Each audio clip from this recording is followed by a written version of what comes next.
Hello, welcome to Happy Spark Tales.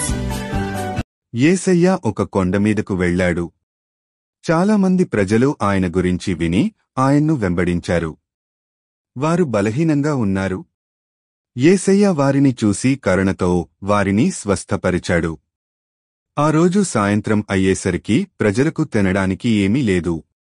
అప్పుడే యేసయ్య శిష్యులు వచ్చి, ప్రభూ, ఈ జనాలకు తినడానికి ఏం ఇవ్వాలి అని అడిగారు.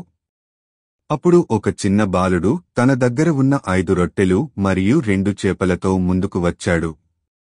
యేసయ్య ఆహారాన్ని తన చేతుల్లోకి తీసుకొని దేవునికి కృతజ్ఞతలు చెప్పారు. ఆయన ఆహారాన్ని ఆశీర్వదించి జనాలకి పంచమన్నారు. వేలమంది ప్రజలు ఆహారం సంతృప్తిగా తిన్నారు. చివరికి మిగిలిన ఆహారం శిష్యులు 12 బుట్టల్లో సేకరించారు. ఇది యేసయ్య చేసిన గొప్ప అద్భుతం. 5 రొట్టెలతో మరియు 2 చేపలతో వేలమందికి ఆహారం ఇచ్చిన మహిమ. ఈ వీడియో నచ్చితే లైక్ చేసి సబ్స్క్రైబ్ చేయండి.